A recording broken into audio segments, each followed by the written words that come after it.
보은쌤과 함께하는 역사는 쉽다. 저작권법에 따라 학교 수업을 위한 저작물은 본 사이트에서만 이용 가능하며 이외의 공간에서 저작물을 공유 또는 게시하는 행위는 저작권법 위반에 해당될 수 있습니다. 여러분 안녕하세요. 자, 우리 오늘 첫 번째 단원 문명의 형성과 고조선의 성립 중에서 역사의 의미와 역사 학습의 목적에 대해서 함께 살펴보려고 해요. 우리 친구들이 이 수업을 마치고 나면 역사의 의미와 연구 방법을 설명할 수 있습니다. 그리고 역사를 배우는 목적에 대해서도 얘기해 볼 수 있어요. 그럼 우리 한번 시작해 볼까요? 자, 우리 한번 얘기를 좀 나눠볼까요? 어제의 나의 많은 이야기가 있었죠. 그 중에서 가장 기억에 남았던 어제의 한 순간에 대해서 우리 한 문장으로 한번 써볼 거예요. 그리고 나의 이야기뿐만이 아니라 어제 너의 이야기를 한번 기록해 볼 텐데요. 내 옆에 있는 가족이나 아니면 친구에게 물어보세요. 어제 너는 가장 기억에 남는 일이 뭐야? 라고 물어보고 우리 한번 기록을 해 보도록 할게요. 잠깐 영상을 멈추고 기록해 봅시다. 자, 기록해봤죠? 어때요? 어제 나의 이야기와 어제 너의 이야기는 대부분 같지 않았을 거예요. 혹여 같은 경우가 있을 수도 있어요. 그 사람은 소울메이트일 수 있겠죠. 자, 우리 똑같은 어제인데도 불구하고 나와 너의 이야기가 이렇게 다른 이유는 무엇일까요? 그 이유는 다양하겠죠. 어, 우선은 너와 나는 다르잖아요. 각각의 다른 개개인이고 다른 개개인의 생각과 관점이 다르고요. 처했던 상황도 다르죠.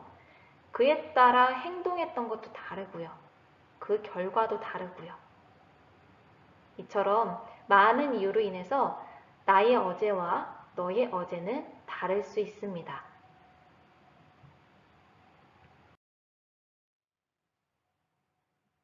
우리는 이렇게 한 개개인의 일들을 개인의 역사라고 할 수 있어요. 우리 친구들은 대부분 올해 15살이 됐죠. 15살의 해를 맞이하고 있는 오늘까지의 우리 친구들의 과거는 개인의 역사입니다.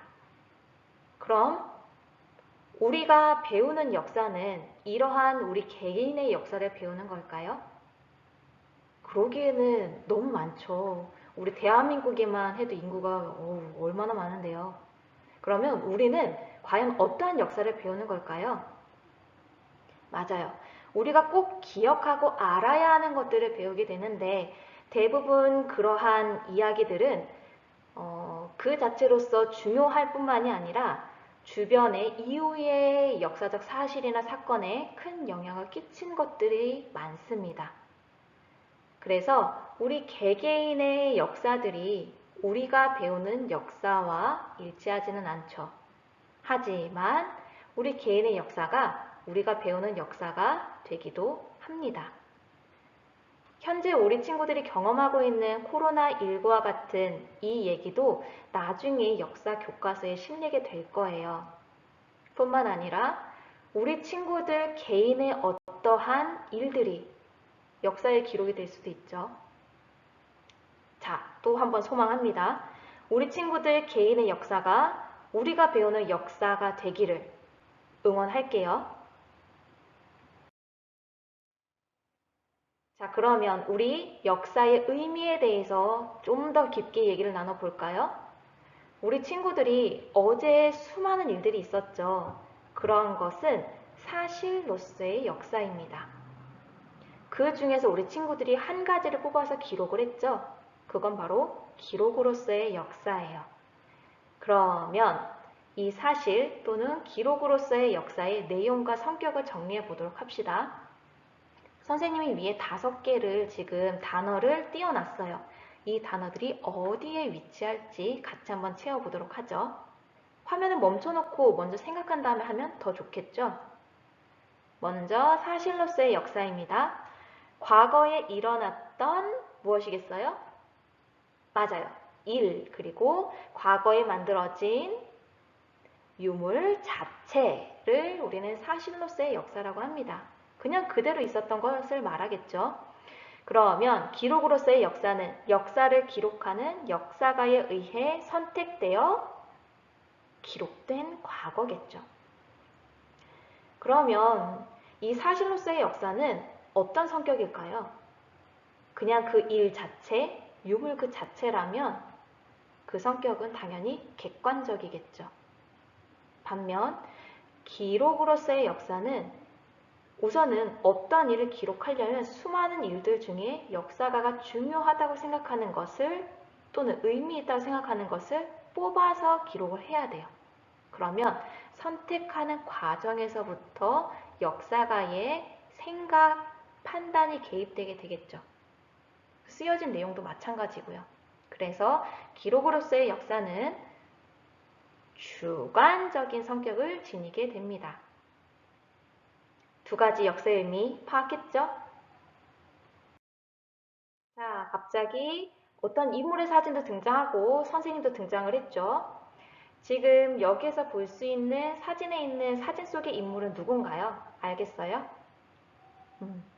그 선생님이 온라인 학습 기간 동안 우리 친구들에게 과제를 내줬죠. 그래서 안내 일기를 읽어보라고 추천을 했는데요. 바로 이 인물이 안내죠. 안내는 2차 세계대전이라는 전쟁을 경험했던 인물이고요. 그 자기가 경험했던 사실을 기록으로서의 역사로 남겼던 역사가이기도 합니다.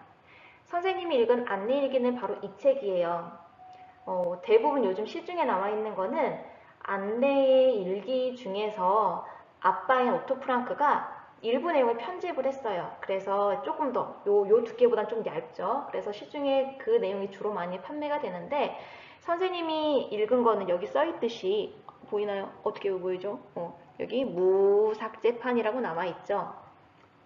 여기에는 안내 모든 일기가 담겨져 있어요. 그래서 안내가 우리 친구랑 나이가 비슷하잖아요. 그래서 이 나이 때 겪을 수 있는 부모와의 갈등, 형제 자매와의 갈등, 내면의 이야기, 그리고 이성에 대한 이야기, 그리고 성에 대한 이야기를 막 많이 풀어놨어요. 그래서 선생님은 이 책을 읽었는데 선생님 같은 경우에는 책을 읽으면서 뭐 밑줄도 많이 긋고 기록도 해요. 그래서 이렇게 해놨는데 여기 보면 어떤 문구가 있냐면 읽어줄까요? 나의 결점은 너무나 크고 많습니다. 그것을 잘 알고 있기에 나는 매일매일 자신을 향상시키려고 노력합니다. 나는 이제 어린아이도 아니고 무엇을 해도 웃으며 용서받을 수 있는 응석꾸러기도 아닙니다. 나 나름의 의견도 계획도 이상도 가지고 있습니다. 이런 문구가 있는데 여기 선생님이 뭐라고 적어놨냐면 멋있다 안내. 아이들을 마냥 아이로 보는 어른들의 흔한 실수의 모습. 그러니까 선생님은 책을 보면서 이렇게 밑줄도 치고 기록도 해놓거든요. 우리 친구들도 이렇게 책을 보면 좀 좋을 것 같아요. 안내일기를 통해서 우리는 역사가 뿐만 아니라 그러니까 역사란 무엇인지 사실 그리고 기록으로서의 역사를 같이 파악해 볼 수 있었어요. 자, 그럼 선생님은 좀 사라져 볼까요? 그냥 안 사라지네. 요 페이지는 요렇게. 자, 그러면 그 다음 설명 우리 이어가 보도록 하죠. 자, 역사가 무엇인지 우리가 확인을 했으니까 그러면 그러한 사실과 기록으로서 남겨진 역사를 어떻게 연구해야 되냐 연구 방법에 대해서 살펴보죠. 먼저 사람들이 남긴 흔적들을 과학적, 논리적으로 추론하는 방법이 있고요.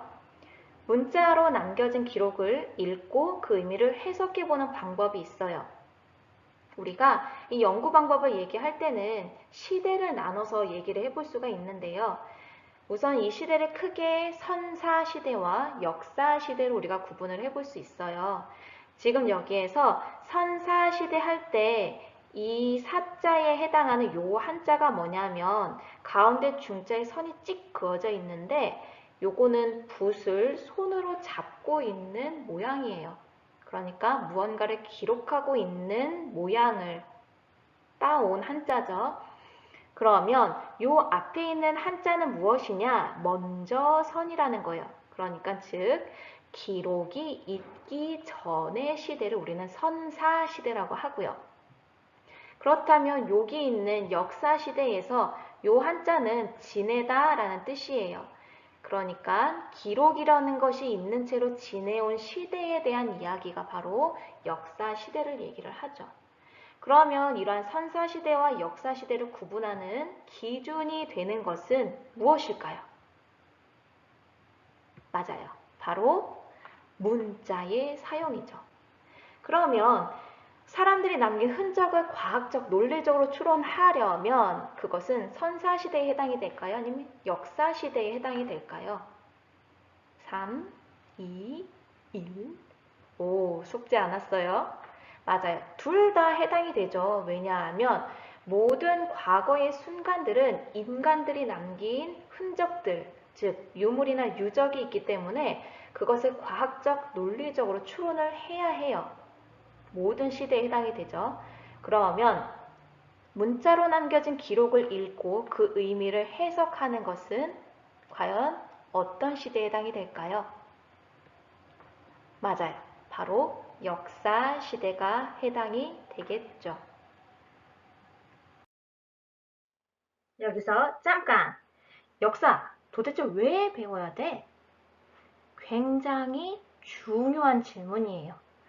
우리 역사를 왜 배워야 될까요? 이거는 선생님이 이러한 예를 들어볼 수 있을 것 같아요. 우리 친구들 가시가 막혔어. 그럼 어떻게 해야 되죠? 맞아요. 가시를 빼내야죠. 안 그러면 아파. 그리고 덧날 수 있어요. 두 장의 사진을 보면서 마저 얘기를 나눠보도록 해요. 자, 첫 번째 사진입니다. 왼쪽에는 꽃이 놓여져 있고 그 꽃을 마주보며 어떤 사람이 무릎을 꿇고 있어요. 그리고 주변에 많은 사람들과 카메라가 그 장면을 지켜보고 있죠. 굉장히 유명한 사진인데요.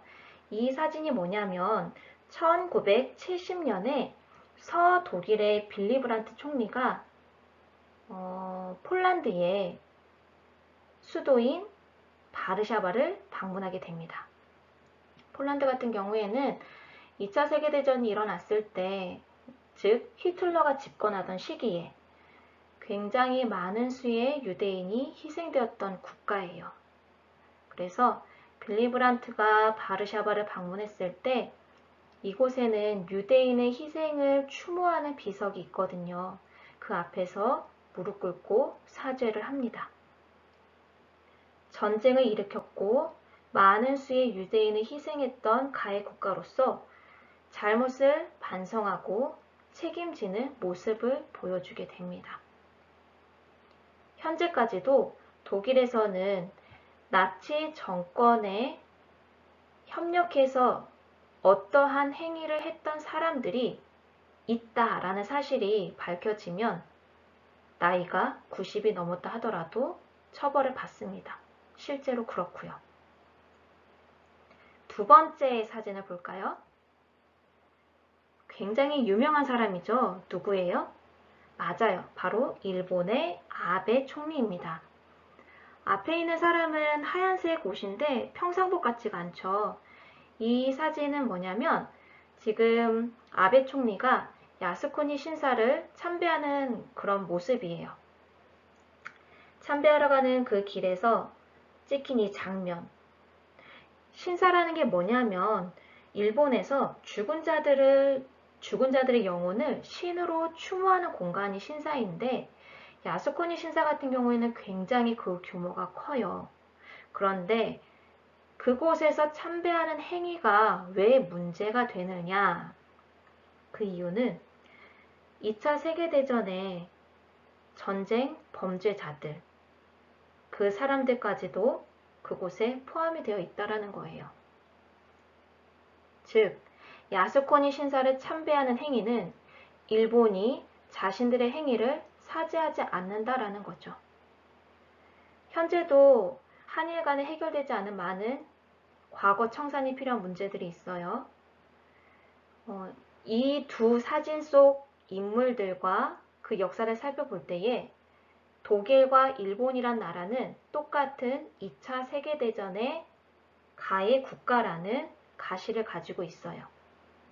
그런데 한 국가는 그 가시를 빼내고 자신에게 있는 상처, 그리고 그 가시로 인해서 피해받은 다른 나라의 상처까지도 치유하는 행위를 하고 있는 반면, 다른 한 국가는 그 가시를 그대로 가지고 있죠. 우리 친구들도 마찬가지예요. 우리들도 많은 잘못된 행동을 하면서 지내올 수 있어요. 그런데 뭐가 중요하냐면 잘못된 행위를 인정하고 다른 행동을 보여주는 게 정말로 중요하거든요. 굉장히 근사한 모습이에요. 되게 어려운 모습이고요.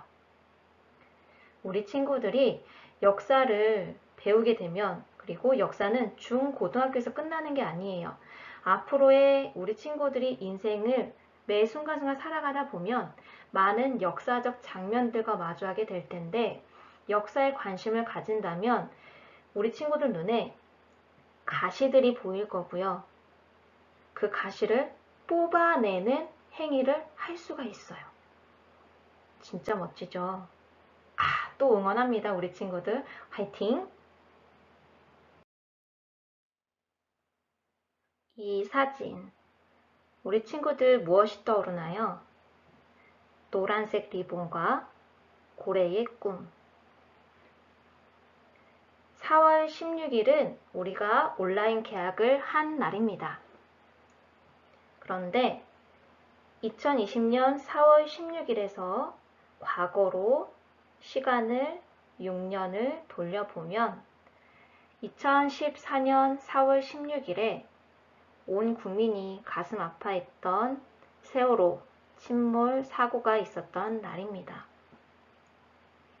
6년이란 긴 시간이 흘렀지만 아직까지도 그 진상이 밝혀져야만 하는 것들이 남아있어요.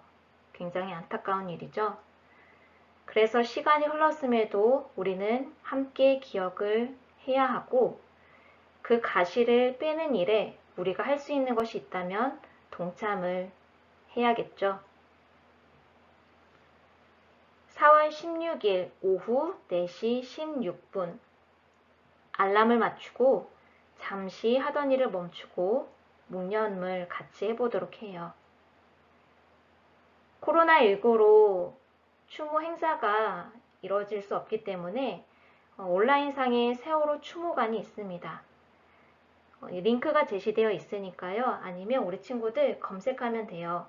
세월호 추모관 해서 치면 4.16 기억재단에 접속할 수가 있습니다. 그래서 우리 친구들이 한 줄 또는 우리 친구들의 마음을 마음껏 표현해낼 수가 있어요. 관심 있는 친구는 한번 들어가 보세요. 역사를 잊은 민족에게 미래는 없다. 단재 신채우 선생님의 말씀입니다. 우리 친구들 이제 학습지에 빈칸을 채워보고 교과서를 읽어보며 중요한 부분 밑줄 또는 별표 땡땡땡 한번 해보도록 합시다. 좋아요. 우리 다음 시간에 또 만나요. 오늘 수업은 여기까지. 역사는 쉽다.